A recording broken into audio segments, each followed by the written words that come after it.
اور عمرے کے باقی کام آپ آرام کر سکتے ہیں، اور اگر آپ تھکے ہوئے نہیں ہیں یہ فوراً عمرے پر جا سکتے ہیں۔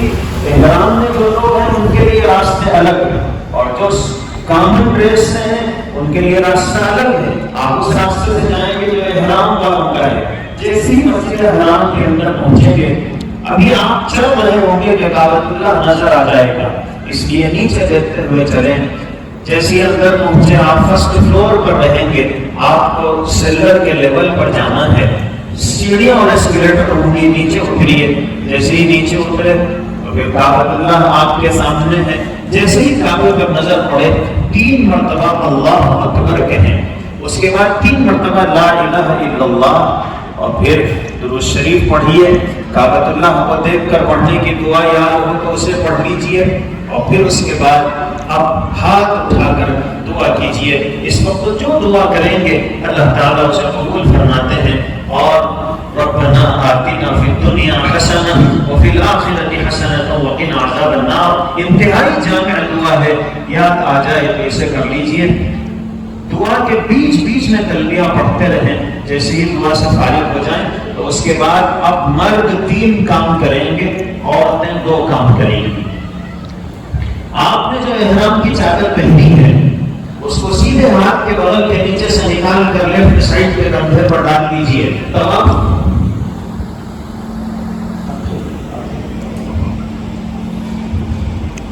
طواف کے 7 چکر مکمل ہونے تک آپ کا یہ وسیع ہاتھ میں کھلا رہے گا، اس کو استواء کہتے ہیں۔ اس کے بعد 2 کام ہیں جو مرد اور عورتیں دونوں کریں گے۔ آپ حجر اسود کے سامنے پہنچیے۔ حجر اسود اس تصویر میں آپ دیکھ رہے ہیں کہ یہ جو کونا ہے اس وقت بڑے بنے ہوئے ہیں، اللہ اکبر اللہ اکبر اللہ اکبر، یہ نشانی ہے کہ یہ حجر اسود کا کونا ہے۔ آپ اس کے سامنے جہاں سہولت ہو وہاں کھڑے ہو جائیں۔ اس کے بعد عید کی نماز میں جس طرح ہاتھ اٹھاتے ہیں اس طرح ہاتھ اٹھائیے اور بسم اللہ اللہ اکبر کہہ کر ہاتھ چھوڑ دیجیے۔ یہ کعبۃ اللہ کا استقبال ہے۔ اس کے بعد دوبارہ ہاتھ اٹھائیے، ہتھیلیاں کعبۃ اللہ کی طرف رہیں، حجر اسود کی طرف، پھر بسم اللہ اللہ اکبر والصلاۃ والسلام علی رسول اللہ کہہ کر بوسہ دے دیجیے۔ یہ حجر اسود کا استقبال ہے۔ اس کے بعد مڑ کر آپ طواف شروع کریں گے۔ یہ طواف کا پہلا چکر ہے۔ اگر آپ 6 چکر کریں گے طواف انکمپلیٹ، اور اگر آپ نے یہ سوچا کہ 1 چکر زیادہ کریں گے تو کیا ہوگا، اور آپ نے 8 چکر کیے، ہوگا کچھ نہیں، اور 6 چکر کرنا واجب ہو جائیں گے۔ اس لیے صرف 7 ہی چکر کرنا ہے۔ یاد رکھیے کتنے چکر ہو رہے ہیں۔ یہ پہلا چکر ہے۔ مردوں کے واسطے سنت ہے کہ شروع کے 3 چکروں میں اکڑ کر چلیں، جیسے پہلوان دنگل میں چلتا ہے، مونڈوں کو ہلاتے ہوئے سینے کو کھلا کر قریب قدم رکھ کر چلیں۔ بھاگنا نہیں ہے، قریب قدم رکھ کر چلنا ہے۔ اب آپ طواف کر رہے ہیں، یہ پہلا چکر ہے۔ اللہ تعالیٰ دعائیں قبول کرتا ہے طواف کے دوران۔ بہت سارے لوگ یہ پوچھتے ہیں کہ طواف کرتے ہوئے کیا ذکر کر سکتے ہیں، طواف کرتے ہوئے کیا قرآن کی تلاوت کر سکتے ہیں۔ یہ ارتق راستے ہم اس لیے تلاش کر رہے ہیں کہ دعا ہم کر نہیں پا رہے ہیں۔ طواف کرتے ہوئے دعا کرنا یہ سب سے افضل ہے، اس لیے دعائیں کرتے ہوئے اپنے طواف کو آگے بڑھائیں۔ جیسے ہی آپ آگے بڑھیں، اور جیسے آپ طواف شروع کر رہے ہیں تو طواف کی نیت بھی کر لیجیے۔ یہ نیت اس کا کیا مطلب ہے؟ اس کا مطلب یہ نہیں ہے کہ آپ زبان سے کچھ کہیں، زبان سے کہنے کو نیت نہیں کہتے ہیں، یہ نیت کا اظہار ہے۔ آپ نیت کو ظاہر کر رہے ہیں، آپ ذہنی استحضار کے ساتھ طواف کریں کہ میں اب اللہ کے گھر کا طواف کر رہا ہوں۔ تو آپ کلمہ طواف کیجیے۔ میرے بھائی، یہ جو طواف ہے ہر کام اسلام میں سیدھی جانب سے کرنا بہتر ہے، افضل ہے، لیکن طواف کا جب نمبر آیا تو اللہ تعالیٰ نے لیفٹ سائڈ سے ہمیں طواف کرایا۔ ہمارا جو لیفٹ سائڈ ہے یہ کعبۃ اللہ کی طرف کہتا ہے، یہ ہے کہ طواف تو ایک بہترین عبادت ہے، پھر سیدھی جانب کے بجائے بائیں جانب سے کیوں کرنا چاہیے؟ علماء نے لکھا ہے کہ اصل بات یہ ہے کہ اللہ تعالیٰ یہ کہنا چاہتے ہیں کہ اے میرے بندو، گھر بار چھوڑ کر آئے، کاروبار چھوڑ کر آئے، اب میرے گھر کے سامنے موجود ہو، میرے گھر کا طواف کر رہے ہو، دل مجھ سے قریب رہنا چاہیے۔ اگر آپ بھی دل کوئی کاروبار میں اور دکان میں لگا ہوا ہو تو یہ مناسب نہیں ہے، اور دل چونکہ لیفٹ سائیڈ میں ہے اس لیے طواف کے اسٹائل کو بدل دیا گیا کہ دل رب کعبہ کی طرف رکھو۔ اب آپ طواف کرتے ہوئے جیسے ہی اس کونے پر پہنچے، یہ چوتھا کونا ہے جس کو رکن یمانی کہتے ہیں، اللہ کے رسول صلی اللہ علیہ وسلم جب یہاں پہنچتے تھے طواف کرتے ہوئے تو دونوں ہاتھوں سے ایک ہاتھ سے اس کو چھو لیتے تھے۔ اگر آپ کے قریب ہیں تو اسے چھو لیجیے، اور اگر قریب نہیں ہے آگے بڑھ جائیے۔ رکن یمانی سے حجر اسود تک ربنا آتنا فی الدنیا حسنہ وفی الآخرۃ حسنۃ وقنا عذاب النار وادخلنا الجنۃ مع الابرار یا عزیز یا غفار یا رب العالمین۔ اگر یہ دعا یاد ہو تو اسے پڑھ لیجیے، اور جیسے ہی حجر اسود کے کونے پر آپ پہنچے، ایک چکر مکمل ہو گیا، اب آپ کعبۃ اللہ کو دیکھ سکتے ہیں، کعبے کی طرف مڑ سکتے ہیں۔ اب آپ پھر مڑ جائیے، اور وہ جو کانوں تک آپ نے ہاتھ اٹھایا تھا وہ پہلی مرتبہ، اب صرف سینے تک ہاتھ اٹھائیے، ہتھیلیاں کعبۃ اللہ کی طرف، حجر اسود کی طرف ہوں، پھر بسم اللہ اللہ اکبر کہہ کے پھر ہاتھوں کا بوسہ لے لیجیے اور مڑ کے دوسرا چکر۔ اس طرح ہر چکر کے جہاں پر حجر اسود کا استعلام کریں گے، اور ساتواں چکر حجر اسود کا استعلام کر کے ختم کریں گے۔ اب یہاں ایک چیز جو سمجھنے کی ہے وہ یہ ہے کہ ایک طرف ہمیں یہ کہا جاتا ہے کہ طواف کرتے ہوئے کعبے کو دیکھنا جائز نہیں ہے، اور دوسری طرف جب بھی حجر اسود آئے تو پھر حجر اسود کا استعلام بھی کرنا ہے۔ اگر آپ بغیر دیکھے کے طواف کر رہے ہیں تو کئی مرتبہ حجر اسود کا کونا آتا ہے اور چلا جاتا ہے اور ہمیں پتہ بھی نہیں چلتا ہے۔ اسے یاد رکھیں، طواف اسٹارٹ کرتے وقت حجر اسود کا بوسہ لینا، اور تب ساتواں چکر ختم کرنے کے بعد حجر اسود کا بوسہ لینا یہ سنت ہے، اور بیچ میں جو آپ حجر اسود کے بوسے لے رہے ہیں یہ مستحب ہے۔ اگر چھوٹ گیا تو کوئی بات نہیں، آپ آگے بڑھ گئے، دوسرا چکر خود بخود اسٹارٹ ہو گیا۔ جیسے ہی ساتواں چکر ختم ہوا اس کے بعد اب ہمیں 2 رکعت نماز پڑھنا ہے، اور نماز یہ واجب ہے، نماز پڑھنا واجب ہے 2 رکعت۔ مقام ابراہیم کے پیچھے پڑھنا واجب نہیں ہے، مقام ابراہیم کے پیچھے پڑھنا مستحب ہے۔ آسانی سے پڑھ سکتے ہیں تو اس کے پیچھے پڑھیے، آپ پڑھ ہی نہیں سکتے ہیں تو پھر اب آپ نیت کریں گے کہ اے اللہ میں حج کی نیت کر رہا ہوں، آپ آسان کر دیجیے اور قبول فرما دیجیے۔ اس کے بعد پھر تلبیہ پڑھیں گے، میں آپ کو پھر پڑھا رہا ہوں، اسے پھر دہرا لیجیے۔ لبیک اللہم لبیک، مردوں کو آواز سے پڑھنا ہے، لبیک اللہم لبیک، لبیک لا شریک لک لبیک، ان الحمد والنعمت لک والملک لا شریک لک، لبیک اللہم لبیک، لبیک لا شریک لک لبیک، ان الحمد والنعمت لک والملک لا شریک لک، لبیک اللہم لبیک، لبیک لا شریک لک لبیک، ان الحمد والنعمت لک والملک لا شریک لک۔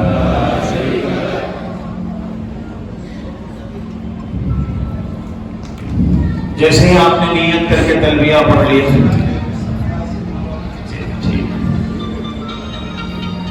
ایک بات جو سمجھنے کی ہے وہ یہ ہے کہ صفا مروہ کے جو 7 چکر ہیں، آپ صفا سے جیسے اسٹارٹ کیے مروہ پر پہنچے، ایک چکر مکمل ہو گیا، مروہ سے واپس صفا پر آئے 2 چکر ہو گئے، تو اس طرح ایک طرف کا چلنا ہی ایک چکر ہے، واپس آتے ہیں تو 2، پھر جائیں گے 3، واپس آئیں گے 4، اس طرح 7واں چکر آپ کا مروہ پر ختم ہوگا۔ اب آپ نے نیت کر کے تلبیہ پڑھ لیا، حج شروع ہو گیا، اب بس اپنے وقت پر آئے گی، بتایا گیا کہ بھئی فلاں وقت بس آنے والی ہے، لیکن شروع میں آپ کو قاری صاحب نے بتایا کہ وہاں انتظامی ایسے پرابلمز رہتے ہیں کہ ٹائم جو بتایا گیا ہے وہ لوگ بھی یہ چاہتے ہیں کہ اس ٹائم پر بس پہنچ جائے، کوشش وہ بھی کرتے ہیں، لیکن مکہ مکرمہ میں کعبۃ اللہ کو مرکزی حیثیت حاصل ہے، سارے راستے وہیں پر جا کر ختم ہوتے ہیں، نمازوں کا ٹائم قریب آتا ہے تو راستوں کو بلاک کر دیا جاتا ہے، بس چاہتے ہوئے بھی بعض مرتبہ وقت پر نہیں پہنچ پاتی ہے، اس لیے ٹائم تو بتایا گیا، ہمیں اسی ٹائم کے حساب سے تیاری کرنی ہے، اگر وقت پر بس آ جائے اللہ کا شکر ادا کیجئے، بس میں بیٹھ جائیے، اور اگر کچھ دیر ہو جائے آپ کا حج تو شروع ہو چکا ہے، تلبیہ پڑھتے رہیں، ورنہ تو ہوتا یہ ہے کہ جتنے حاجی وہاں بیٹھے ہوئے ہیں سماں شروع ہو گیا لیکن رش بہت رہے گا، آپ کنکریوں کے ساتھ اپنے خیمے پر چلے جائیے، سکون اطمینان کے ساتھ رہیے، کھانا کھائیے، آرام کیجیے، اس کے بعد آپ تو گروپ کے ساتھ ہیں، گروپ کے ذمہ داران جس وقت آپ کو مشورہ دیں کہ اب آپ کنکریاں مارنے کے لیے جا سکتے ہیں، اس وقت آپ 7 کنکریوں کی ضرورت ہے، صرف ایک جمرے کو کنکریاں مارنا ہے، تو اب آپ کنکریاں لے لیجئے اور تلبیہ پڑھتے ہوئے جمرات کی طرف آگے بڑھ جائیں، جیسے ہی جمرات کے قریب پہنچ جائیں تو پھر کنکریاں مارنا شروع کرنے سے پہلے آپ تھوڑا سا یہ دیکھ لیجئے کہ رش کتنا ہے۔ یہ جمرات کی تصویر ہے، 5 منزلہ جمرات کی عمارت بنی ہوئی ہے، اور اندر جو جمرات ہیں وہ اس ٹائپ کے، کافی لمبی چوڑی دیوار ہے، بس اس دیوار تک کنکر کا پہنچ جانا ضروری ہے، اس دیوار کو لگنا ضروری نہیں ہے، اس دیوار کے اطراف میں جو حلقہ ہے، خیف بنی ہوئی ہے، اس کے اندر گر جانا ضروری ہے۔ تو اب آپ آج کنکریاں مارنے کا پہلا دن ہے، پہلا جو جمرہ ملے آج اسے کنکریاں نہیں ماریں گے، دوسرے کو بھی نہیں ماریں گے، تیسرے کو بسم اللہ اللہ اکبر رحمن للشیطان ولسن للرحمن کہہ کر ایک ایک کنکر الگ پھینکیں، 7 کنکریاں ایک ساتھ پھینک دیں گے تو ایک ہی کنکر ادا ہوگا۔ آپ نے کنکریاں جیسے اسٹارٹ کی تلبیہ پڑھنا بند کر دیں، اب اس کے بعد کنکریوں سے فارغ ہو گئے، قربانی اس کے بعد ہے۔ ایک سوال یہ آیا ہے کہ کیا ہم اونٹ کی قربانی دے سکتے ہیں؟ بالکل دے سکتے ہیں، اونٹ کی قربانی میں بھی اتنے ہی حصے ہوتے ہیں جتنے گائے کی قربانی میں ہوتے ہیں۔ اب تیسرا سوال یہ ہے کہ اس کی قیمت کیا ہے، تو وہ ہمیں نہیں معلوم ہے، آپ کو وہاں جا کر معلوم کرنا۔ اب آپ قربانی ہوگی، قربانی آپ نے گروپ کے ذمہ داران کو اگر پیسے دیے ہیں، ٹاور تو کہیں بھی نہیں ہے کعبۃ اللہ کے سامنے، تو بہرحال آپ ٹیکسی لیے آپ حرم شریف پہنچے، جیسے ہی حرم پہنچے وضو کیجیے طہارت سے فارغ ہو کر، اس کے بعد اب طواف کرنا ہے۔ احرام کی چادر آپ کے بدن پر نہیں ہے، سلے ہوئے کپڑوں میں ہے، اور آج وہ جو پابندی ہے کہ احرام کے بغیر اندر نہیں جا سکتے ہیں، وہ پابندی ختم ہو جاتی ہے، آپ بغیر احرام کے بھی اندر جا سکتے ہیں، اندر جائیے طواف کیجیے۔ البتہ اس طواف میں شروع کے 3 چکروں میں اکڑ کر چلنا ہے، احرام میں نہیں ہے مگر اکڑ کے چلنا ہے، اس لیے کہ جس طواف کے بعد صفا مروہ کی سعی ہے اس میں شروع میں اکڑ کر بھی چلنا ہے، تو شروع کے 3 چکروں میں عمل کیجیے۔ طواف جیسے ہی ہوا 2 رکعت نماز پڑھیے، زمزم پی لیجیے، پھر صفا پر جائیے، صفا مروہ کے 7 چکر لگائیے، پھر ٹیکسی لیجیے، مینا واپس، رات میں آ جائیں ٹھیک ہے، صبح ہوئی کوئی بات نہیں، آج حج کا 5واں دن ہے، آخری دن ہے حج کا، آج صرف تینوں کو کنکریاں مارنا ہے، ٹائم ظہر سے شروع ہوتا ہے، آج بھی آپ عصر کے قریب جائیے، تینوں کو ترتیب سے کنکریاں ماریے، آپ کا حج ختم ہو گیا۔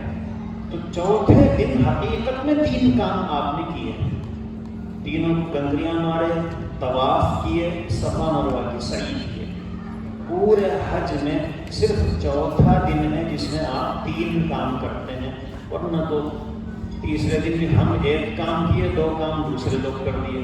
آخری دن تو صرف 1 کام ہے، تینوں کو کنکریاں مارنا ہے. اب یہاں کچھ باتیں جو سمجھنے کی ہیں وہ یہ ہے کہ مینا میں ایک آواز مسلسل آپ کو سنائی دے گی آخری دن کہ سورج غروب ہونے سے پہلے مینا چھوڑ دینا ضروری ہے. اگر سورج غروب ہو گیا تو پھر چھٹے دن بھی کنکریاں مار کر جانا واجب ہے. یہ بات جو کہہ رہے ہیں بالکل صحیح ہے، لیکن ہمارے پاس ایسا نہیں ہے. ہمارے پاس چھٹویں دن کی فجر تک اگر کوئی رہ جائے تو پھر چھٹویں دن کی کنکریاں واجب ہوتی ہیں. رات میں کسی بھی وقت جانا چاہیں تو جا سکتے ہیں. آخری بات جو عرض کرنی ہے، ایک سوال بھی ہے کہ یہ ان کا دوسرا حج ہے اور حج میں جو قربانی دی جاتی ہے کیا اسے انڈیا میں دے سکتے ہیں؟ تو حج کے دوران جو قربانی دی جاتی ہے اسے حرم میں ہی ادا کرنا واجب ہے. وہ قربانی یہاں نہیں دی جا سکتی ہے، وہیں پر ادا کرنا ہے. جو خواتین احرام کی اس وقت وہ نیت کر رہی تھی، اگر اس وقت وہ پاک نہیں تھی تو انہیں کیا کرنا چاہیے؟ اور حج جس وقت شروع ہو رہا ہے اس وقت اگر وہ پاکی کی حالت میں نہیں ہے تو انہیں کیا کرنا چاہیے؟ بہت آسان ہے. اب اگر عمرے کے وقت ایسا ہو اور آپ کے پاس ٹائم ہے، حج سے پہلے آپ کے پاس 8-10 دن ہیں، تو آپ عمرے کی نیت کیجیے. اگر کوئی پرابلم بھی آیا تو پاک ہونے کے بعد عمرہ کر سکتے ہیں. لیکن حج سے 2 دن پہلے 3 دن پہلے آپ جا رہے ہیں اور آپ کو ڈر ہے کہ ناپاکی کے دن شروع ہو سکتے ہیں تو آپ طواف عمرہ ہی نہیں کر سکیں گے اور حج شروع ہو جائے گا. تو آپ عمرے کی نیت مت کیجیے، ڈائریکٹ حج کی نیت کیجیے تاکہ آپ کو عمرہ بیچ میں توڑ کر پھر حج کی نیت کرنا نہ پڑے.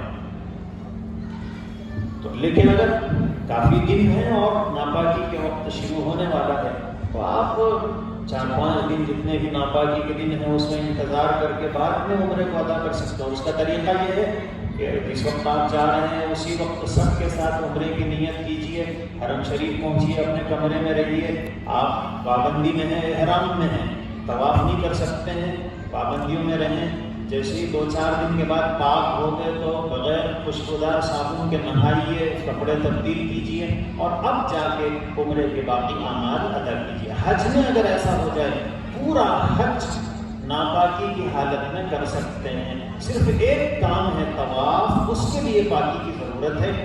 تو آپ سب جیسے حج کر رہے ہیں اسی طرح آپ بھی حج کریں گے.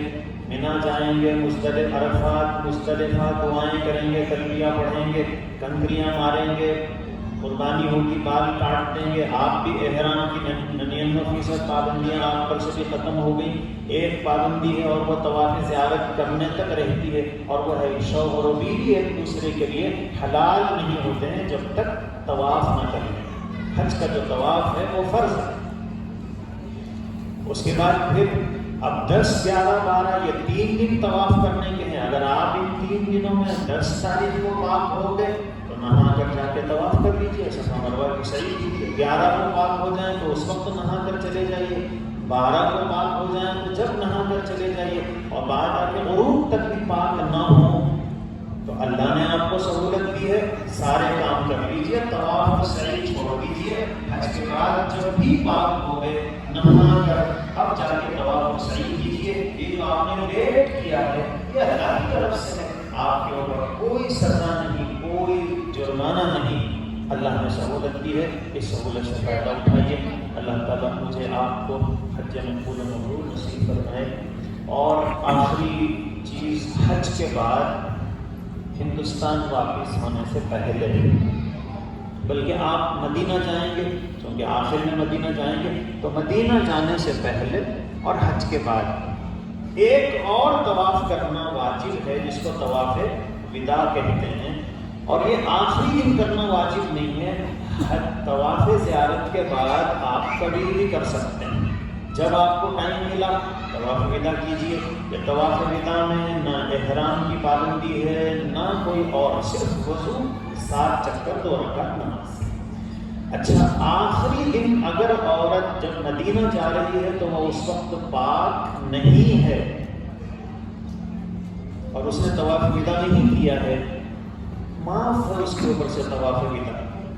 اگر عورت آخری دن ناپاک ہے تو طواف ودا اس پہ واجب نہیں ہے، بغیر طواف ودا کے وہ مدینہ جا سکتی ہے، لیکن جو لوگ پاک ہیں ان کے لیے طواف ودا واجب ہے۔ اچھا، آپ نے حج کے تیسرے، چوتھے، پانچویں، ساتویں دن آپ نے طواف ودا کی نیت سے طواف کر لیا۔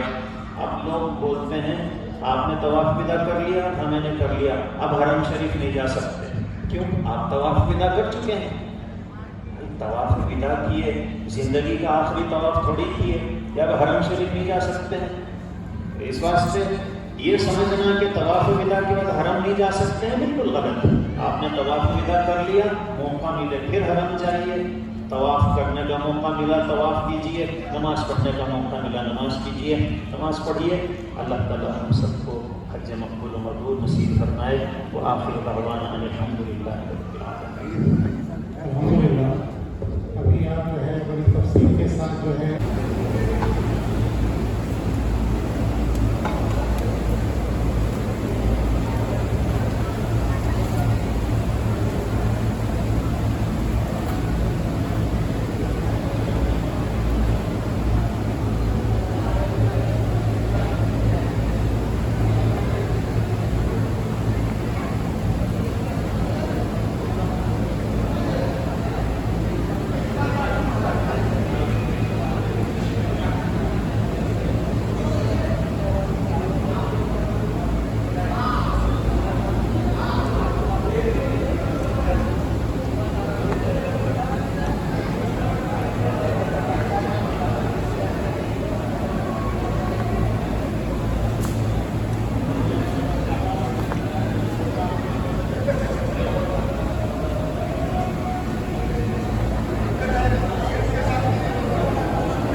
سبق لے کر آئے۔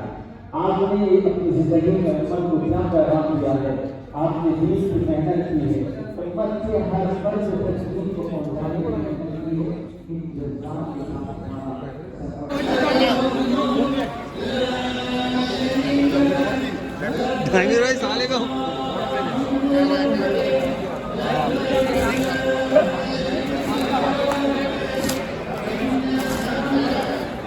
Thank you.